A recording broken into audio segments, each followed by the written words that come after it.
atareada con situaciones familiares. Ustedes saben que operaron a Laura. Gracias a Dios está bien, Laura, pero es un proceso complicado. Ha sido un proceso complicado para ella, no solo para ella, pero para la hermana también. En el paquete de liderazgo, hermano, sucede que la obra no se detiene y a veces se empalma con situaciones personales. Así que la hermana preguntó, ¿podríamos posponerle una semana? Y dijimos, claro que sí, hermana. ¿Se acuerda que el Señor Jesús dijo que el día de reposo fue hecho por causa del hombre, no el hombre por causa del día de reposo? Y programarnos es correcto. Programarse es correcto porque nos ayuda, pero esclavizarnos de un programa no es sensato. Los programas están para ayudarnos, no para esclavizarnos. Así que no va a ser este próximo sábado, sino hasta el siguiente, Dios mediante. Y de hecho, tenga ahí Hebreos capítulo 6, por favor. Esta tarde quisiera hablar de un tema especial con el favor de Dios, con la ayuda de Dios.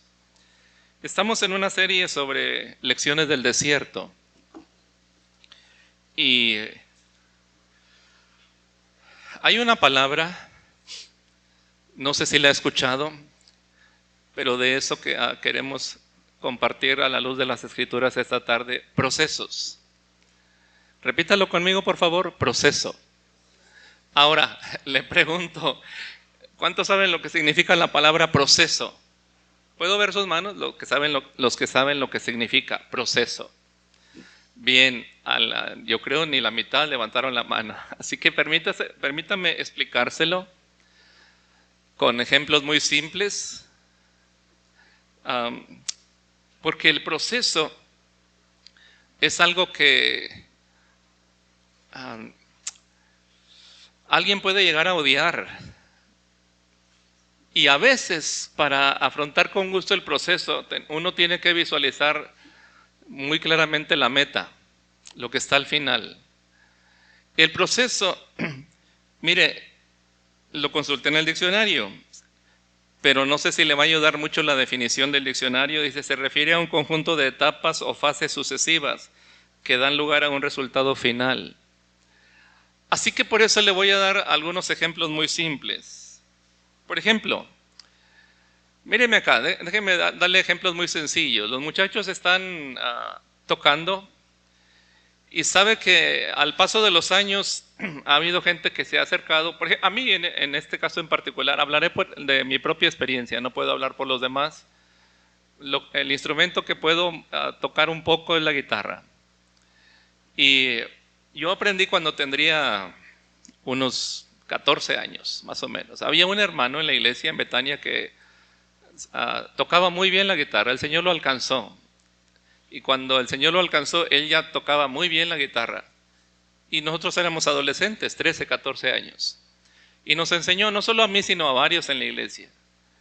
Y fuimos inspirados porque el hombre era muy hábil. Fíjese, recién convertido, él fue convertido de un pasado alcohólico muy tremendo. Pero él estaba tan agradecido con Dios que el único talento que él tenía era ese, tocaba la guitarra y era muy bueno con eso. A veces el pastor decía, vamos a cantar este himno, y volteaba con el hermano que estaba ahí sentado con la guitarra y él decía, empiece pastor, usted empiece, yo lo sigo. Y en unos segundos ya lo estaba siguiendo. Era muy bueno. Y fuimos inspirados por él porque veíamos que tocaba muy bonito. Cantaba horrible, pero tocaba muy bonito. Así que él prefería solo decir, yo lo acompaño y nada más. Y nos enseñó a muchos. Y entonces a veces nos hemos topado en todos estos años, desde entonces, gente que dice, me gustaría aprender a tocar la guitarra. Yo no sé si los he contado, pero fácil unas 20 personas. De esas 20 personas aprendieron 2 o 3, en mi caso. Los mayores desertores, las mayores tasas de deserción son mujeres. Por el proceso. Porque vienen, pastor, ¿podría enseñarme a tocar la guitarra? No hablo de aquí, pero hablo de todos estos años de vida cristiana. Y entonces le digo, ¿en serio quieres aprender? Sí, yo quiero aprender. Y enséñame tus manos. Lo primero que tiene que hacer una dama o cualquier persona que quiera aprender la guitarra es sus uñas. Esas uñas no te van a permitir porque las yemas de los dedos deben estar libres. Esas presionan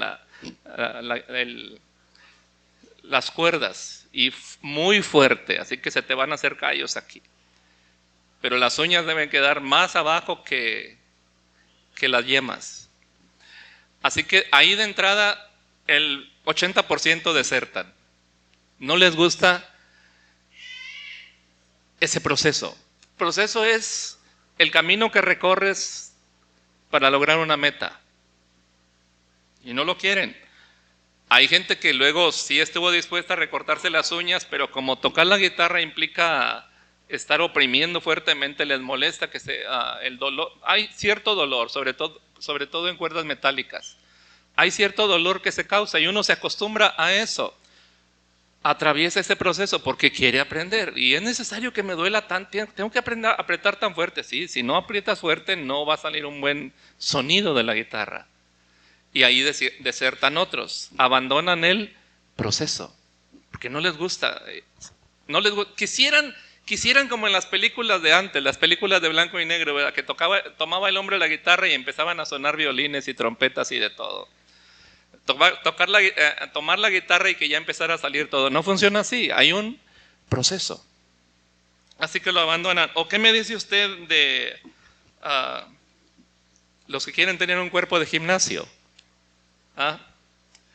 Y entonces le dicen, ¿quieres tener ese cuerpo de gimnasio? Bueno, hay que ir al gimnasio.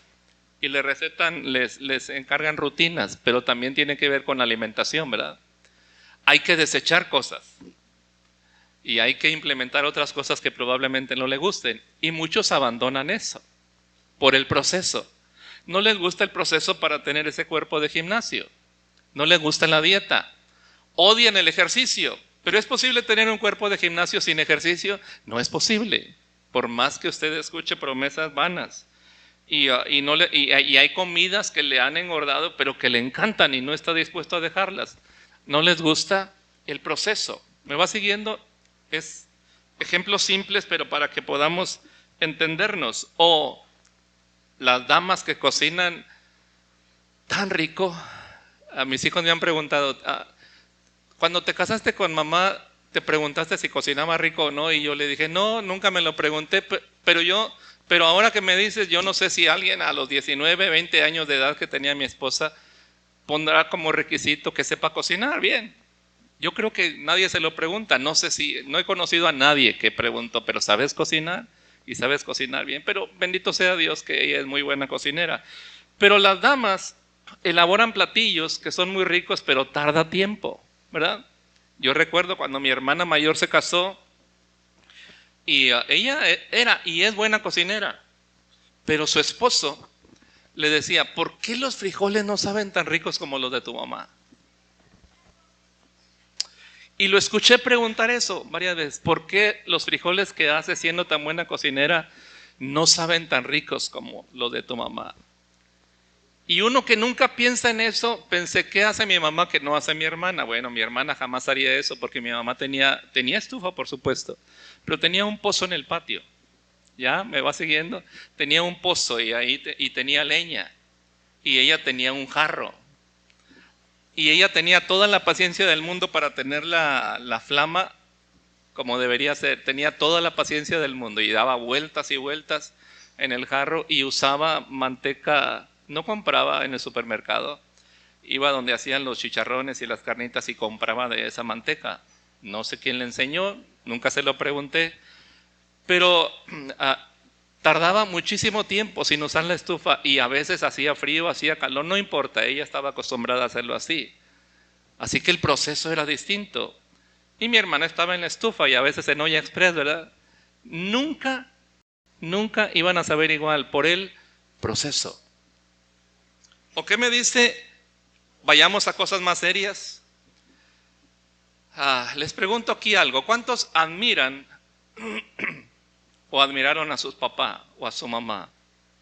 Algunos ya fallecieron, pero admiraban el carácter estable de su papá. Hace un tiempo atrás estaba leyendo la historia de una persona que estaba extrañando a su papá. Su papá ya había muerto. Y publicó una de las memorias. Dice, años atrás, cuando éramos niños todavía, la casa donde vivíamos se quemó. La habían construido con mucho sacrificio mis papás. Mi papá la hizo con sus propias manos y se quemó. Cuando llegamos a la casa y nos avisaron, el fuego ya había consumido la mayor parte y todo fue irremediable. No pudieron apagar el fuego. Y dice, recuerdo cuando por fin se extinguió todo y lo que quedó ahí fueron puros escombros. Recuerdo a mi papá parado frente a los restos de lo que había sido la casa de muchos años de esfuerzo. Y dice esta persona, era un niño y había otra niña, hermana suya. Nos acercamos a ver a mi papá. Él estaba llorando. Las lágrimas corrían por sus mejillas y se notaban porque su piel se había ennegrecido por el humo. Pero papá esperó unos momentos, lloró un poco y luego vio que ya no estaba todo tan caliente y empezó a quitar las piedras. Ese mismo día, sin una queja, empezó a limpiar el terreno y a prepararlo para construir otra casa. Y esa escena, dice esta persona, aunque era niño, se grabó en mí. Aquí tenía delante a un hombre con el carácter suficiente para no deprimirse, para no quejarse, para no gritar y tampoco hacerse la víctima. Y empezó ese mismo día a limpiar y a preparar para construir otra casa para su familia. Admiraba el carácter de su papá. Y algunos tristemente se dan cuenta de eso hasta que el papá ya no está. O hasta que la mamá ya no está, se dan cuenta de lo que tenían. Admiran eso. Y preguntan, ¿cómo es que mi papá consiguió un carácter así? ¿Cómo es que mi mamá aprendió a ser así? Proceso. Pasaron por cosas duras. Aprendieron a no quejarse. Aprendieron a salir adelante. Y todo eso se llama proceso. Y saben, padres de familia, ese es un error que se está cometiendo en la presente generación. Que como pasamos cosas muy duras en la infancia, no quisiéramos que los hijos pasen por eso. Pero se nos olvida que esas carencias que tuvimos y esa disciplina que tuvimos con la que nos forjaron nuestros padres fue lo que formó nuestro carácter. Entonces libramos a nuestros hijos, les pavimentamos el camino y no queremos que les dé el aire y que no les dé calor y que no les dé nada y se convierte en una generación quejumbrosa, de cristal. Les evitamos el proceso. Leyó la historia de la niña que vio cuando sabe que las mariposas previamente son ¿qué? ¿Mande? Sí, pero están como en un capullo ahí, el gusano. Y cayó y estaba haciendo fuerzas para librarse de eso y como no podía, le ayudó y le libró, pero luego cuando quedó libre de lo que le impedía, no pudo volar. Porque ese proceso de estar intentando es lo que le estaba fortaleciendo. En un intento de ayudarle, le dañó para el resto de su vida y fue presa de los depredadores. El proceso, hermanos, es parte esencial de la vida. Por eso es que Dios lo permite para nosotros. El proceso no es simple. ¿Qué me dice del proceso para afinar la plata? Yendo a asuntos más bíblicos. El libro de Malaquías dice, se sentará para afinar a sus hijos como se afina la plata. La plata se afina por medio del fuego. Y un día alguien fue a ver un platero atraído por el pasaje bíblico que dice que Dios se sentará para afinar a sus hijos como se afina la plata. Eso está en Malaquías. Y fue con un platero y vio el proceso. Y vio que le sometía la plata a fuego intenso, muy intenso. y vio cómo la basura, lo que no servía, salía a la superficie y la fue retirando. Y estaba ahí con permiso del platero. Y aquello seguía y el fuego seguía. Así que, impaciente, preguntó: ¿cómo sabes cuando la plata está pura, totalmente pura? Y el platero le dijo: cuando me asomo en el crisol, ahí donde el recipiente donde está, y puedo ver mi rostro, entonces sé que está lista. Pero le hizo una pregunta más: ¿hay algún riesgo? Oh, sí. Si cuando la plata está lista no apago el fuego, se daña, se acaba, se extingue. Así que hay que tener cuidado. Cuando la Biblia dice que Dios se va a sentar para afinarnos como se afina la plata, Él es el divino platero que está ahí al cuidado. Y cuando el fuego de la prueba pareciera ser demasiado, Él tiene el cuidado suficiente para decir que el proceso está listo, que la plata es pura. Es un proceso. Todo en esta vida, hermanos, es procesos para formar el carácter. Y desde el día que nos entregamos a Cristo, hermanos, Dios inició en nosotros un proceso para llevarnos a la patria celestial. ¿Sabe qué? Déjeme decirle un secreto. La Biblia dice que Dios, el propósito de Dios es llevar muchos hijos a la gloria. Pero antes de llevarnos allá, hay otro propósito de Dios, que es formar en nosotros la imagen de Cristo. Él tiene ese propósito. Quiere llevar a la patria celestial muchos hijos. Pero antes de llevarlos, nos va a hacer pasar por un proceso. ¿Recuerda el canto del alfarero? Tú el alfarero y yo el barro soy. Modela mi vida a tu parecer. Haz lo que tú quieras, hazme un nuevo ser. Y es un canto bonito, lo cantamos, pero vivirlo es otra cosa. Y de eso es que hablaremos esta tarde tomando algunos pasajes de las Escrituras. Pero le pido que me acompañe para orar, por favor. Padre, ruego que en esta hora tú, por tu palabra y por tu Espíritu, hables a nuestro corazón. Puede orar después de mí. Padre Santo, te ruego que hables a mi corazón en esta tarde, por tu palabra y por tu Espíritu Santo, en el bendito nombre de Jesús. Amén. Y busqué algunos personajes, varios. Y permítame iniciar con Abraham. Abraham, dice Génesis capítulo 12 que salió sin saber a dónde iba. Y va a notar algo que tienen en común estos personajes que voy a mencionar. No sé cuántos voy a abarcar, pero no es la idea terminarlos todos, pero algunos de ellos. Porque se lo resumo así. Cuando hablamos de personajes podemos pensar en Abraham, en Jacob, en José, en David, en Moisés, y también hay una dama por ahí. Pero, ¿qué tenían en común estas personas? Fíjese que la Biblia da fechas. Y yo estaba preguntándome esto, ¿por qué razón da fechas? Por ejemplo, la Biblia dice, ¿qué edad tenía Moisés cuando Dios puso en su corazón el venir a ver a los hijos de Israel? Y quiso empezar a liberarlos.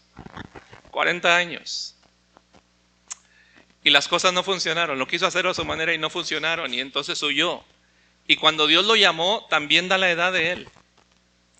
¿Qué edad tenía? 80 años. Y yo estaba pensando, ¿por qué Dios da las fechas? También la Biblia dice la edad que tenía José. La Biblia da edades en algunos casos. ¿Sabe por qué, hermano? Porque como uno está leyendo la Biblia y a veces lee en 2 o 3 páginas una cosa, algo maravilloso que Dios hizo a través de un hombre o de una mujer, y uno tendería a engañarse pensando, mira, En media hora Dios hizo cosas grandes y maravillosas con esta persona, pero en esas 2 o 3 páginas está la historia, está una historia de 40 años o de 80 años. No nos engañemos, los procesos de Dios se toman su tiempo. ¿Se puede imaginar a Dios tomando el tiempo con Moisés durante 40 años, día tras día? Y puede imaginarse lo que sentía Moisés una vez que estaba en el desierto. Ahora, pero le dije, vamos a empezar con Abraham. Abraham, Dios le dijo en Génesis capítulo 12, vete de tu tierra y de tu parentela. ¿A dónde? A la tierra que te mostraré.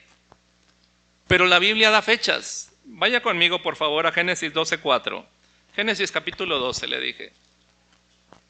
Y aprendamos algunas lecciones del proceso. Y le voy a decir por qué, hermano. Porque todos nosotros somos una obra en proceso. Amén. ¿Le ha pasado esto, hermano? ¿Le ha pasado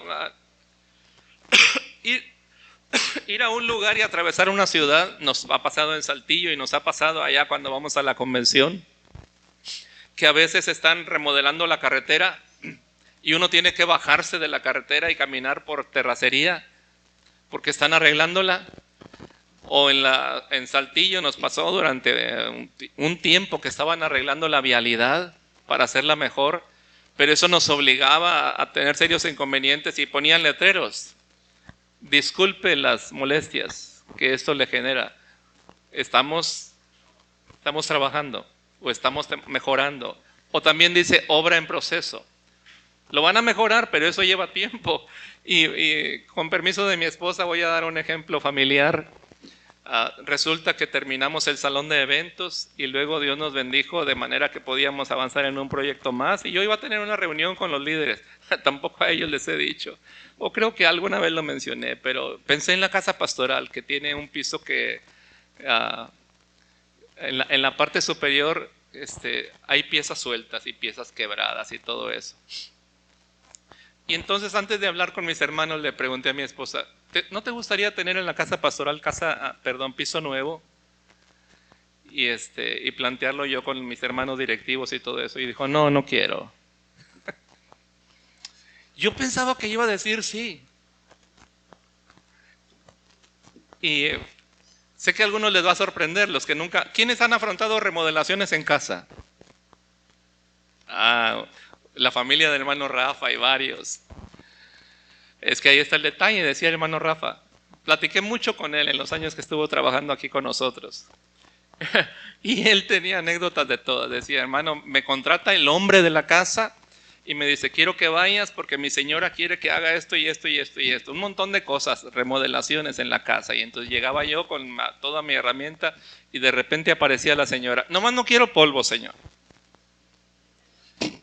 No quiero polvo, ahí voy a tumbar la mitad de todo eso y voy a hacer todo nuevo, pero no quiero polvo ni que me manche nada. Imagínense.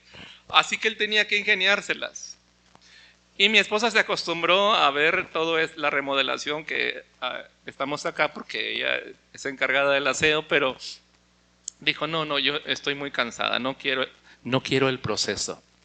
Todo el polvo, todo mover los muebles, sacarlos de un lugar y meterlos en otra parte y tener al amontonadero mientras se termina un lugar y luego quitarlos de allá o vacías toda la casa. ¿Qué vas a hacer?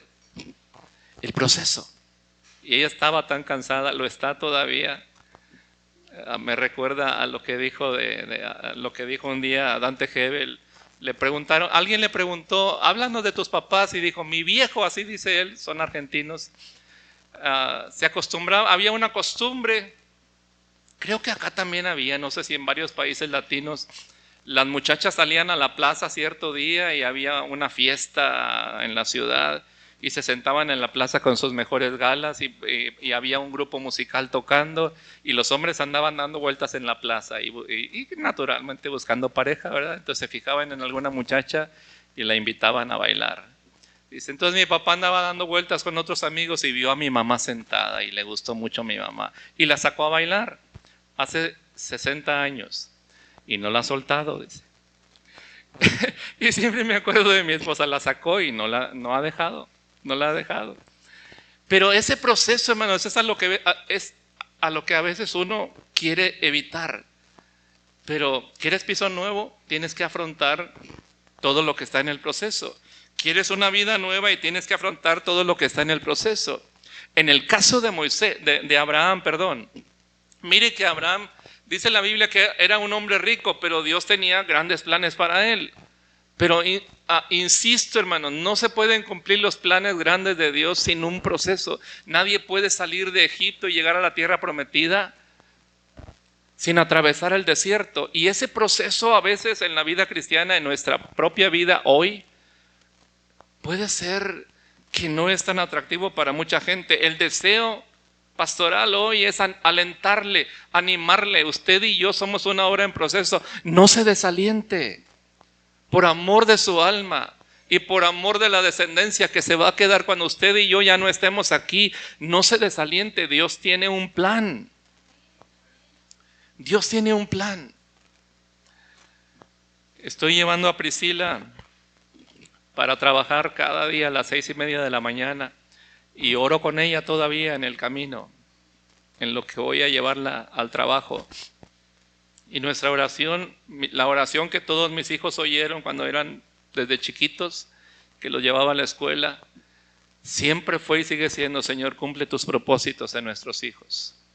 Protégelos del mal. Cumple los planes que tenías cuando nos los entregaste. Cumple tus planes. Que prevalezca tu plan sobre sus vidas. Y ese es el deseo de Dios para nosotros. Él tiene un plan, hermano. No nos hizo por accidente, ni nos hizo, como me dijo una vez a un compañero de trabajo antes del seminario. Dijo: no, yo sí creo en Dios y creo que Él nos creó, pero no creo como tú. Entonces, ¿cuál es tu idea? Le dije. Y dice: haz de cuenta como cuando tienes un monito de cuerda, le das cuerda y lo sueltas a que ande. Así fue Dios. Nos hizo, nos dio vida, nos soltó ahí a que anduviéramos y se olvidó de nosotros. Es una idea errónea. El Padre Celestial no es así.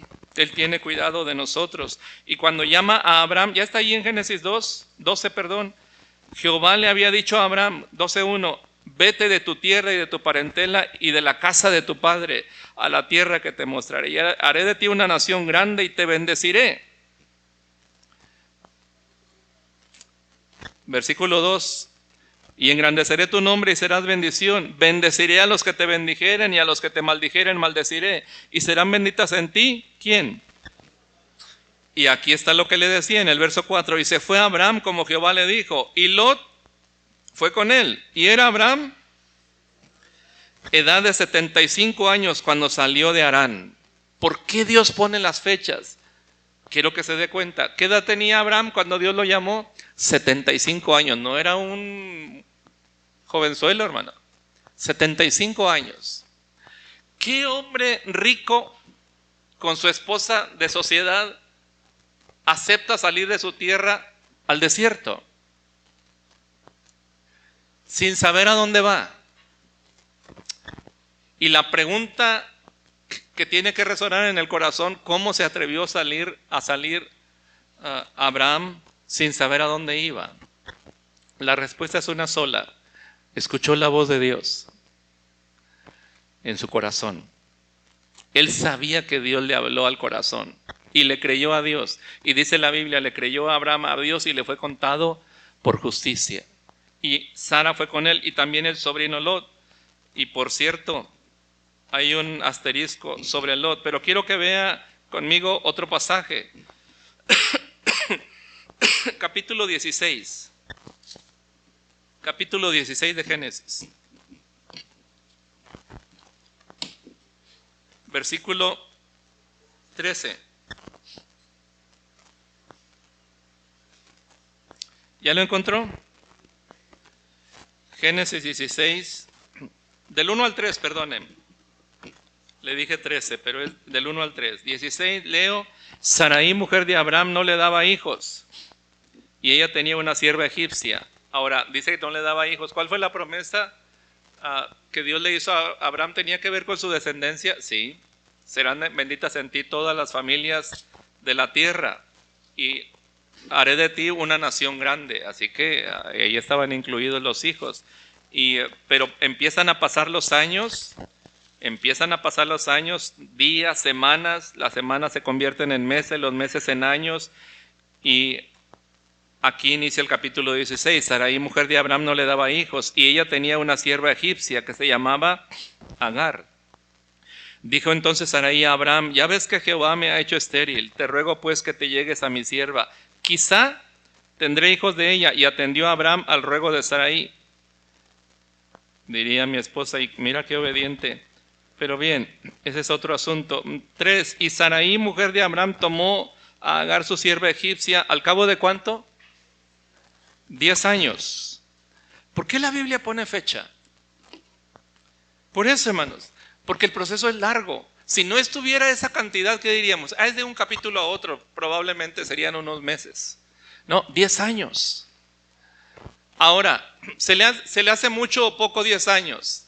No sé cómo se le haga, pero si toma en cuenta que Abraham salió de 75 y Sara por ahí andaba un poquito menor, entonces 75 más 10 son 85, se está haciendo viejito.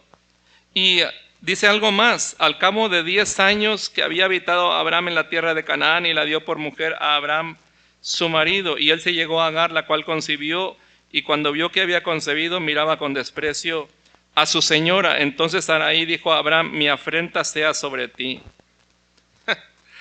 Bueno, no vamos a entrar en los detalles. Es decir, la idea es de Sarai y la culpa es de Abraham. Pero así es el asunto. El punto es este, hermanos.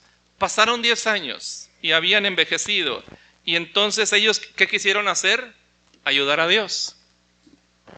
Porque Sarai tuvo esa idea, pero Abraham estuvo de acuerdo, era una costumbre oriental. Y entonces pensaron que Dios probablemente ya no cumpliría sus promesas, hasta que Dios les aclaró que la descendencia de Abraham tendría que ser de Sara, de la esposa de Abraham, no de la sierva egipcia. Y entonces pase al capítulo siguiente, por favor, capítulo 17, versículos 24 al 26. Agar se embarazó y tuvo un hijo que se llamó Ismael. Y luego Ismael creció. Pasó el tiempo. Leo el 23. ¿Ya lo tiene? Génesis 17, 23. Entonces tomó a Abraham a Ismael su hijo y a todos los siervos nacidos en su casa y todos los comprados por su dinero, a todo varón entre los domésticos de la casa de Abraham, y circuncidó la carne del prepucio de ellos en aquel mismo día, como Dios le había dicho. Era Abraham de edad, ¿de qué? 99 años, cuando circuncidó la carne de su prepucio, e Ismael su hijo era de 13 años. Así que haga cuentas. ¿Qué edad tenía Abraham cuando salió de su tierra? 75. Pasan 10 años. Se impacientan ambos, Sarai y Abraham, y deciden darle una ayudada a Dios, y empezaron los problemas. Le da a su sierva, ella se embaraza, tiene un hijo, pero entonces la sierva menosprecia a su señora y hay problemas serios ahí. Pero es el hijo de Abraham, es Ismael, y Ismael empieza a crecer y cumple ¿cuántos? 13 años, ahora son 23. ¿Y 75? Sí, 23 y 75, ¿cuánto es? 98. Pero luego se le aparece Dios a Abraham y le dice que va a tener un hijo, él y Sara. Así que añade, son 99 años, y lo que sucede es, mire un poquito más adelante, le dije capítulo 17, versículo 24 al 26. En aquel mismo día fueron circuncidados Abraham e Ismael, su hijo. Capítulo 21, vaya conmigo al capítulo 21, por favor. Versículo 5.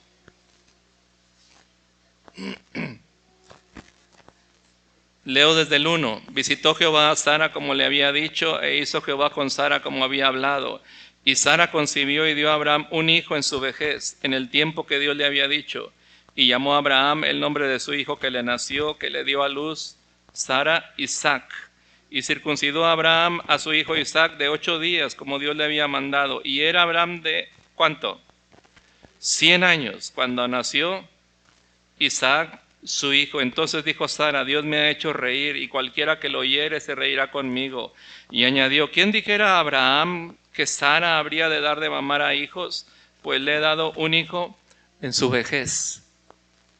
100 años tenía Abraham. ¿Cuánto tiempo pasó desde que salió? 25 años. 25 años.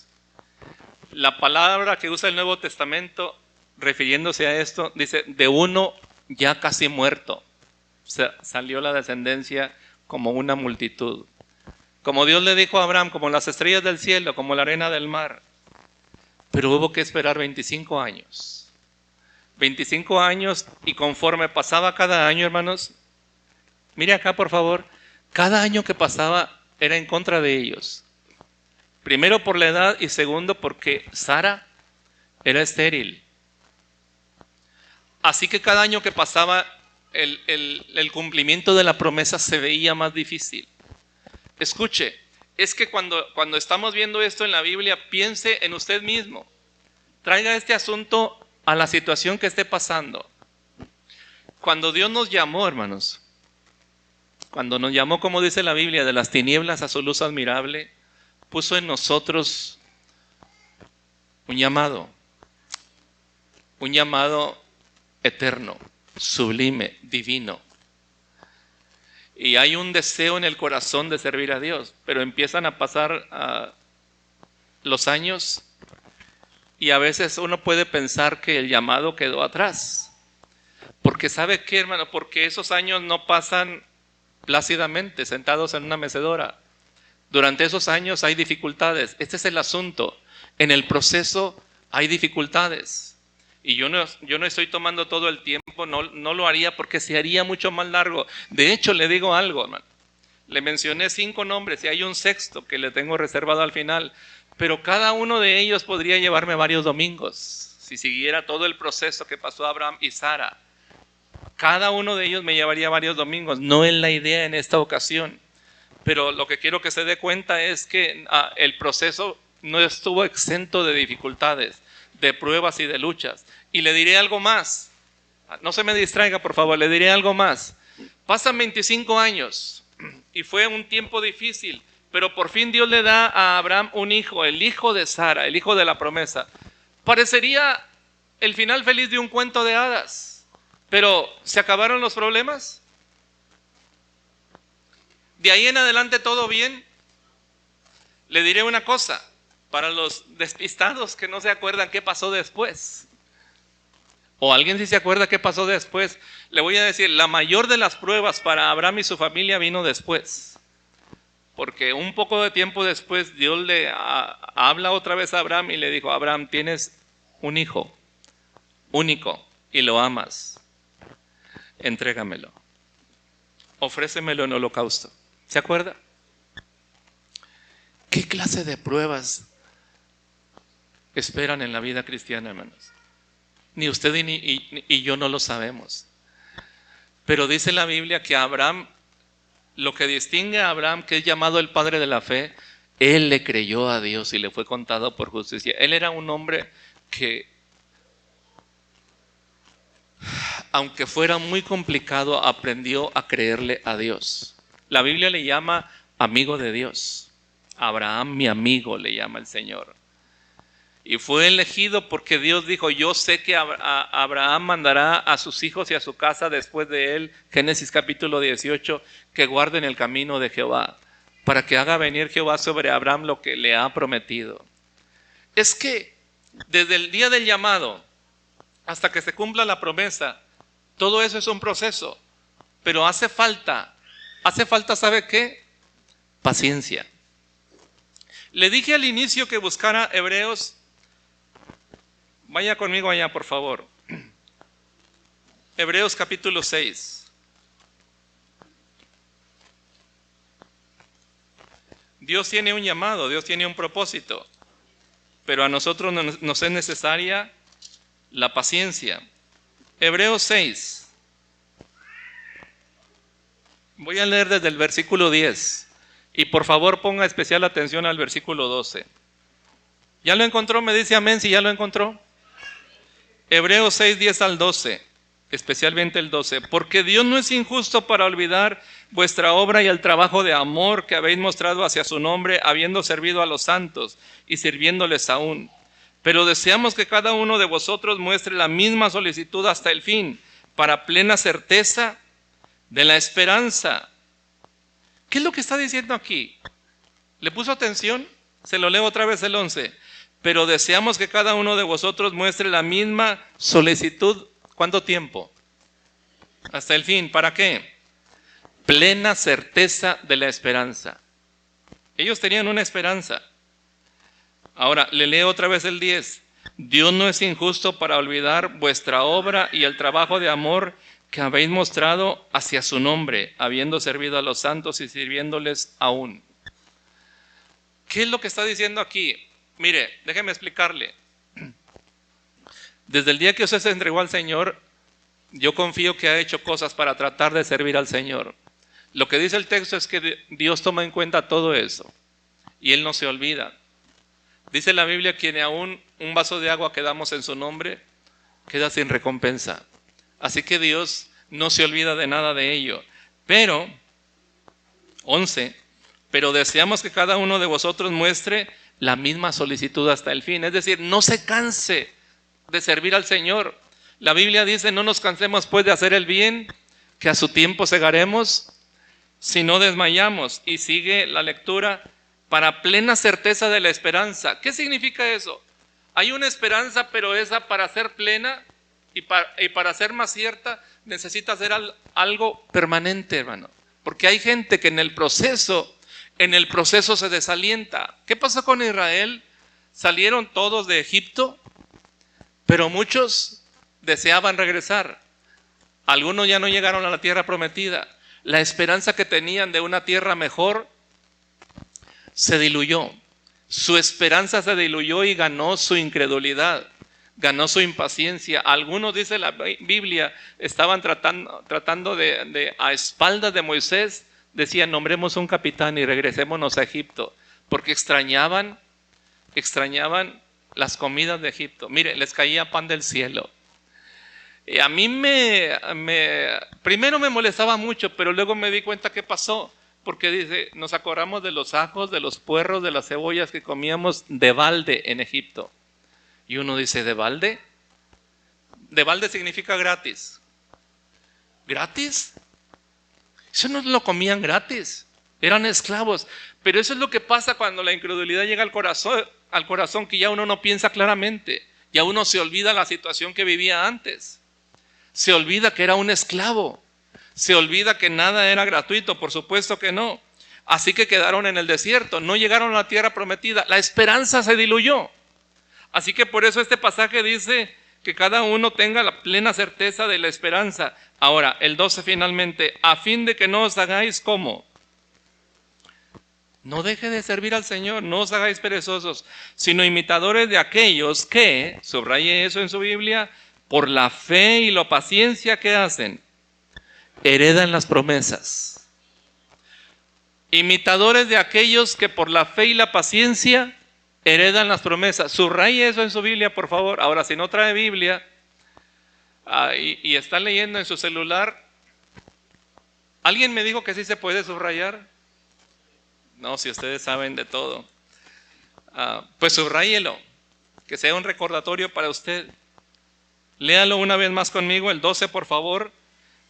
Imitadores de aquellos, lo lee conmigo por favor, imitadores de aquellos que por la fe y la paciencia heredan las promesas. Sean imitadores de aquellos que por la fe, ¿qué es fe? Es creer, por la fe y la paciencia. ¿Qué sucede? Heredan las promesas. Así que en el proceso, no se desaliente. No se desaliente, por favor. No sé qué circunstancias se enfrenta, pero no se desaliente. Es parte del proceso. Y por eso, pero le dije, hermano, terminaron todas las pruebas para el caso de Abraham. No, Dios ahora le pide que le ofrezca a Isaac. Y pero finalmente la victoria es conseguida. Regrese conmigo para leer unos versículos y terminar el caso de Abraham. Capítulo 25 de Génesis. Capítulo 25 de Génesis.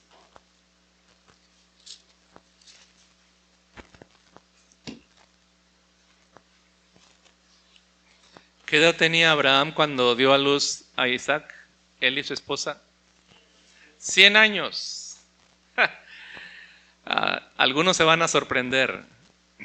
Algunos se van a sorprender, pero en este capítulo 25, lea conmigo, por favor, sígame con su vista. Abraham tomó otra mujer, cuyo nombre era Cetura, la cual le dio a luz a Zimram, Joksán, Medán, Madián, Isbac, Sua, y Joksán engendró a Seba y hay una lista larga. Versículo 4, hijos de Madián, Efa, Efer, Anoc, Abida y Elda.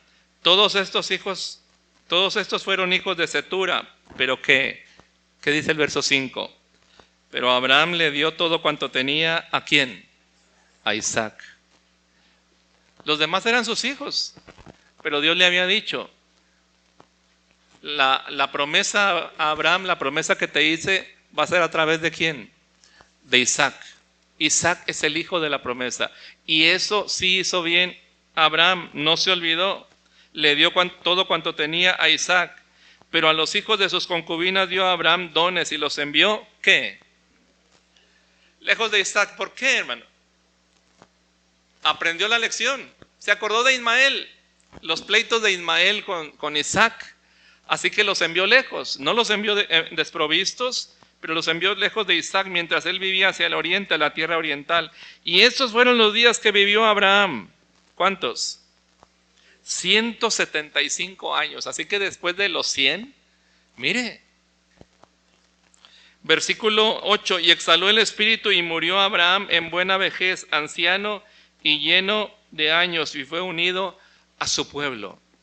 Aquí tiene un resumen bastante, perdónenme la redundancia, pero bastante resumido de la vida de Abraham y el proceso por el que él pasó. Desde salir de su tierra y su parentela sin saber a dónde iba, a la tierra que le mostró Dios, y vivió como extranjero en tierra ajena, hermano. Vivió en tiendas siendo un hombre riquísimo, porque así le pidió Dios que lo hiciera. Aquí tiene la historia de un hombre, el padre de la nación judía, el padre de la nación de Israel, que se atrevió a creerle a Dios y no rehuyó el proceso. El proceso. Esa es la historia. Y Lot se fue con él. ¿Sabe qué? Permítame cerrar con Lot. Lot se enriqueció. ¿Pero por qué se enriqueció? A causa de Abraham.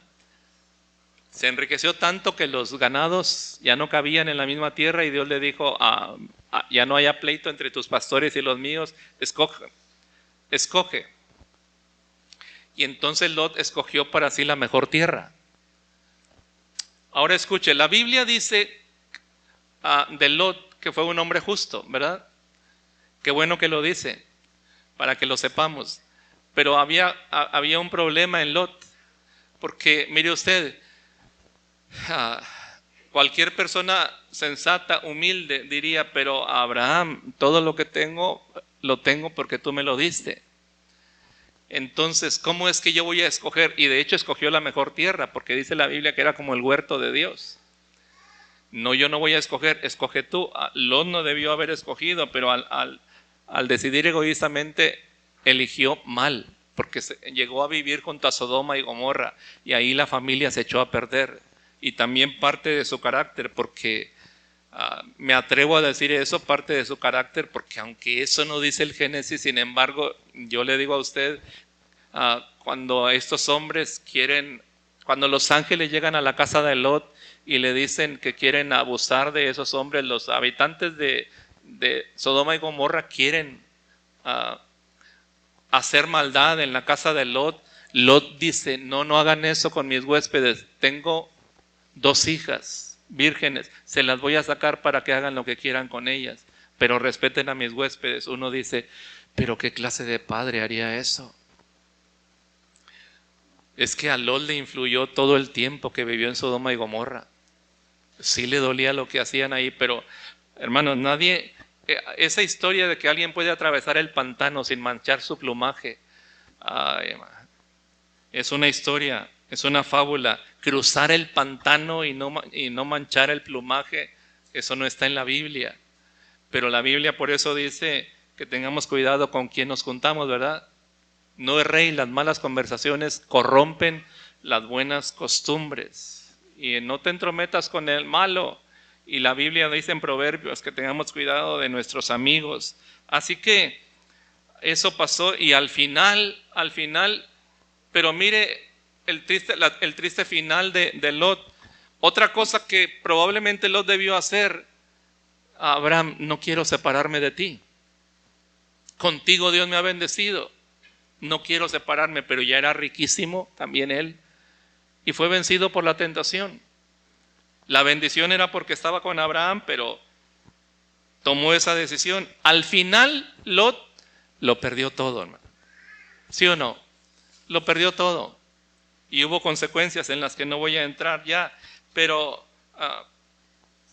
así rápidamente, piense conmigo en el caso de José. Rapidísimo.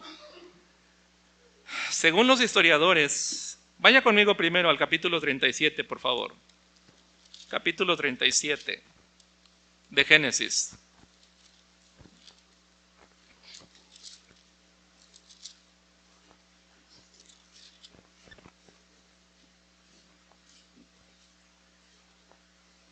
¿Ya lo encontró? Ahí empieza la historia de José cuando es vendido por sus hermanos.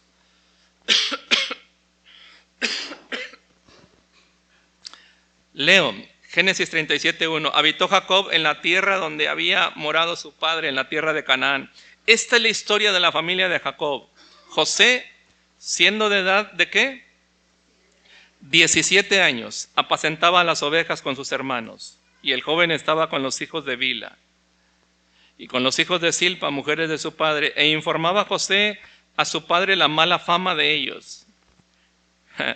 Eso naturalmente iba a traer consecuencias. Y amaba a Israel a José más que a todos sus hijos. Ahí tiene dos razones por qué los hermanos de José no lo querían.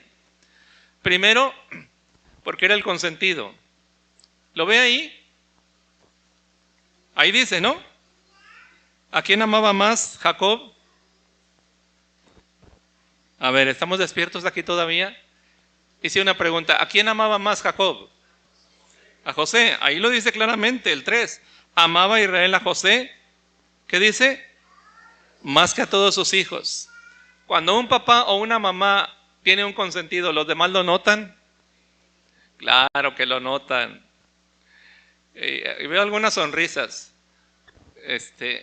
que me dicen mucho.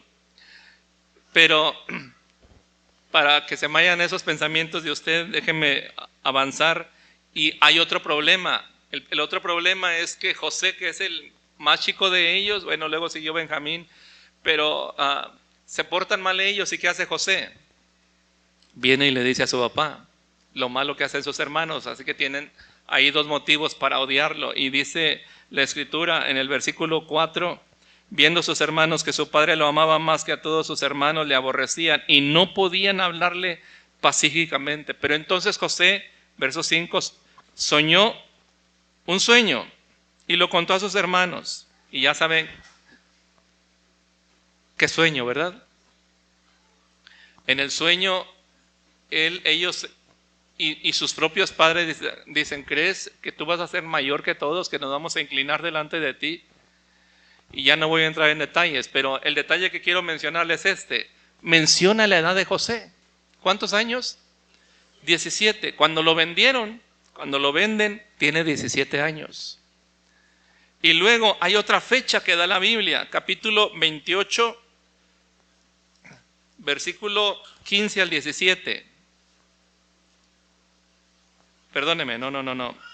Me equivoqué aquí con la cita. Estoy en el capítulo 37. Déjeme avanzar ahí.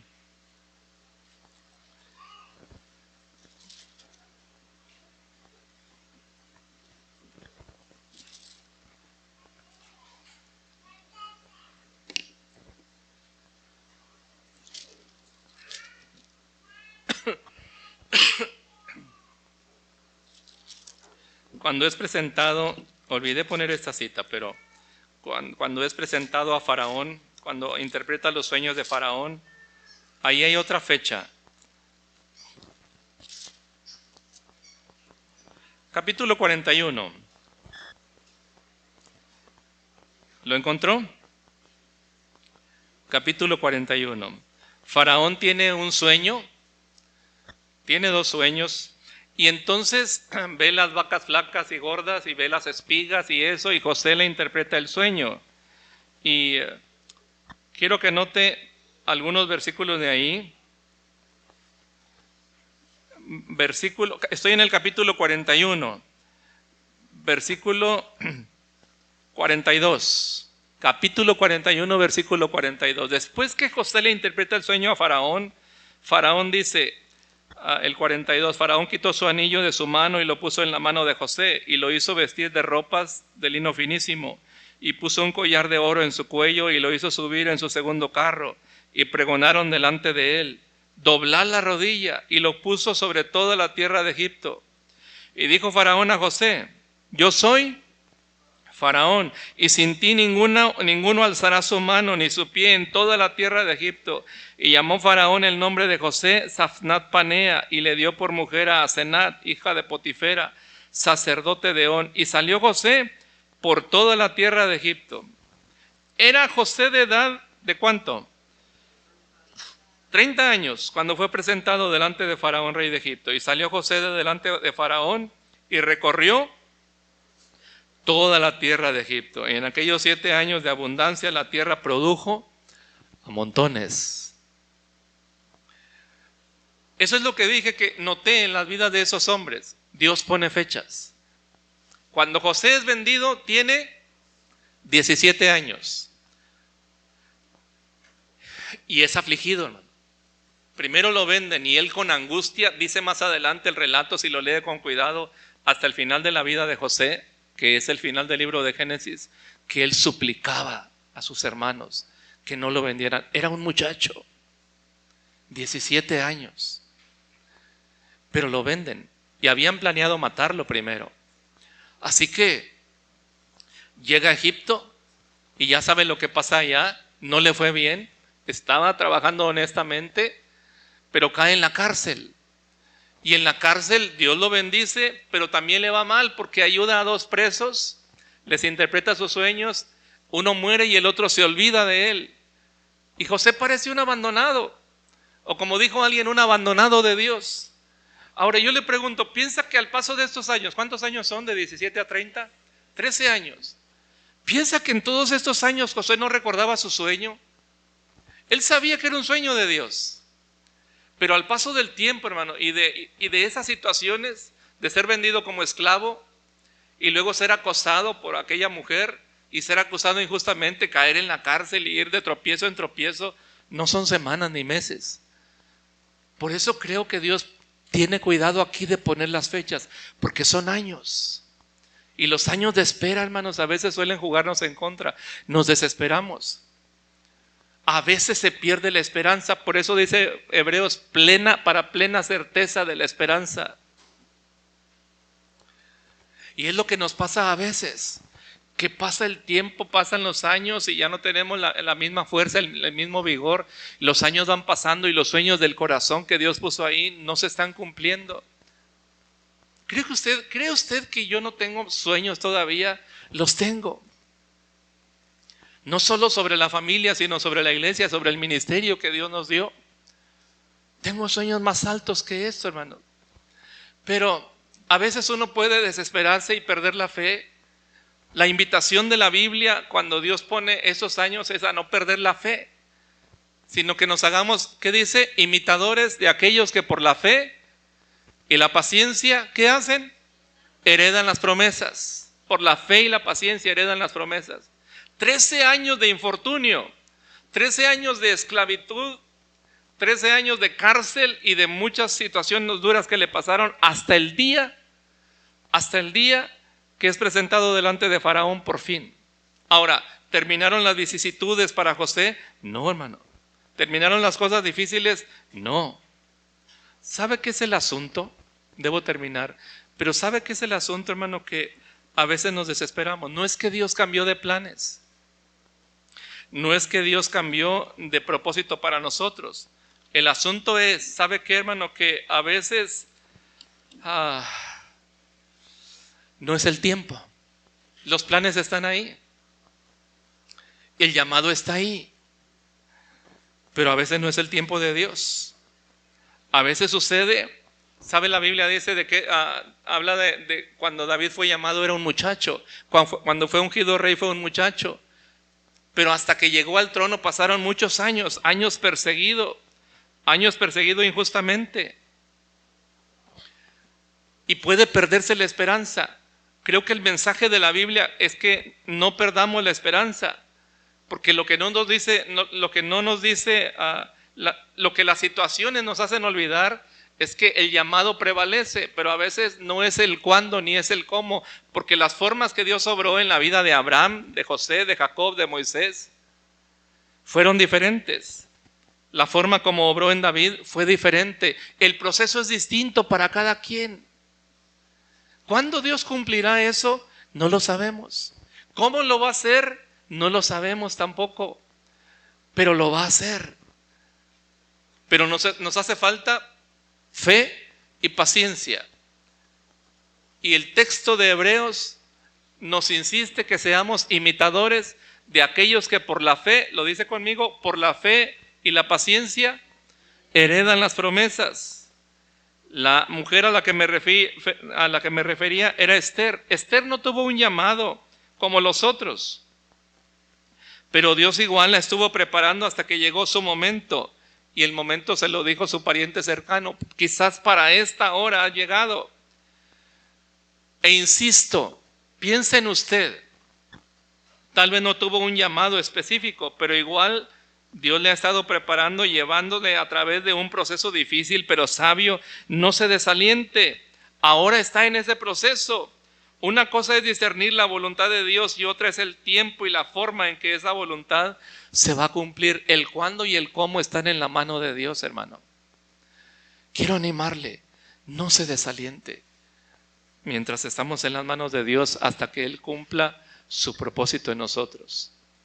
Anímese con la frase bíblica: Jehová cumplirá su propósito en mí. ¿Sabe qué me encantó cuando recorrí la historia de Jacob? Me encantó esto. Jacob sale huyendo de su casa. No me encantó eso. Voy a lo demás. Sale huyendo de su casa porque su hermano quiere matarlo. Amenazó con matarlo. Pero después de cansado de andar en el desierto, se duerme. Y tiene un sueño cuando está dormido. Ve una escalera, ¿se acuerda? Ángeles suben y bajan. Pero oye la voz de Dios. Oye la voz de Dios. Escúchenme bien, hermanos. En esa voz de Dios hay algo que le dice el Señor: yo soy el Dios de tu padre Abraham y de Isaac. Esta tierra te la voy a dar a ti y a tu descendencia.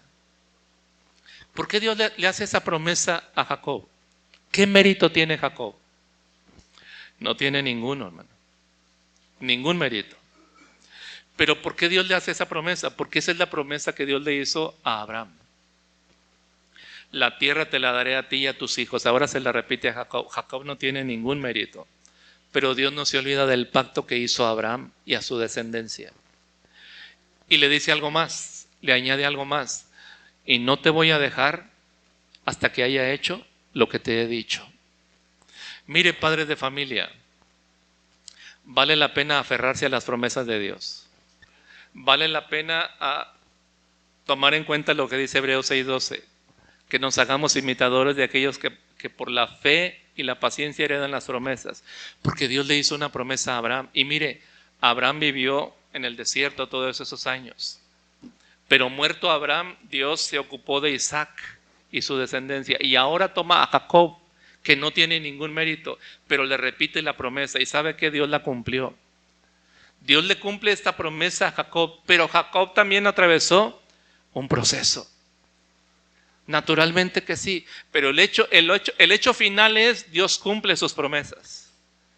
pero nos hace ir a través de un proceso. Así que no se asuste del proceso, hermano. Jehová cumplirá su propósito en usted. Jehová cumplirá su propósito en mí. Solo no se desespere. Que no le canse el proceso de Dios. Amén. Yo espero que el Señor le haya hablado, porque eso es palabra de Dios. Es palabra santa de Dios. Y es relevante. Es aplicable hoy en día para su vida, para su situación. Dios no se ha olvidado de usted. Cada vida es distinta. Cada proceso es diferente, pero Dios es el mismo y tiene todo el poder en su mano para cumplirlo. Ore conmigo, por favor. Padre, agradezco en esta hora la bendición de tu palabra y la bendición de tu presencia. Te damos gracias porque tu palabra dice que tienes cuidado de los tuyos. Tu palabra también nos enseña que tu promesa es que estarías con nosotros todos los días hasta el fin del mundo. Eres un Dios cercano. Eres Dios paciente. Eres Dios bueno y perdonador con nosotros. Eres Dios de los cielos. Y yo quiero ahora suplicar por cada uno de tus hijos aquí hoy. Así como están con la cabeza inclinada y los ojos cerrados, yo quiero preguntarle, nadie está viendo, pero quiero preguntarle. Tal vez usted está aquí cansado por el proceso, luchando en el desierto. Si usted esta noche dice, yo necesito oración, necesito que el Señor me fortalezca, primero le animo a que se aferre a la palabra de Dios, a sus promesas, pero también si necesita oración y me permite orar por usted, ahí donde está puede solamente levantar su mano.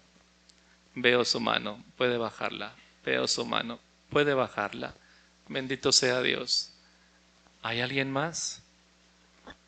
Sí, veo su mano. Puede bajarla. Padre, ruego por cada uno de tus hijos, hombres y mujeres aquí. Conoces la lucha de su corazón. Permite que al salir de aquí esta noche, Señor, vayan a su casa con la certeza de que no te has olvidado de ellos. Y te suplico que esta noche, al poner su cabeza en la almohada para descansar, pueda descansar en la confianza de que no le has olvidado, de que tienes cuidado de él, de ella, y las peticiones de su corazón, la necesidad de su corazón, Señor, está en tus manos. Poderoso eres, Señor, para ocuparte de tus hijos. Tu palabra dice que tu oído está atento a las oraciones de tus hijos. Así que alienta su corazón. Te ruego, Espíritu Santo de Dios, tú que eres llamado el Consolador, que consueles el corazón afligido, que fortalezcas al débil, que alientes al desalentado, Señor. Y tengamos fuerzas de ti para esta semana que empezamos, la confianza de tu palabra y podamos aferrarnos a las promesas de tu palabra porque son fieles y verdaderas. Y ahora yo ruego que la gracia de nuestro Señor Jesucristo, reciba esto en el nombre del Señor, que la gracia de nuestro Señor Jesucristo, el amor de Dios nuestro Padre y la comunión de su Santo y Divino Espíritu vaya con cada uno de tus hijos. En esta semana que iniciamos, Señor, el Señor te bendiga y te guarde. El Señor haga resplandecer su rostro sobre ti. Él tenga de ti misericordia. Alce sobre ti su rostro y ponga en ti paz. En el nombre del Señor. Amén.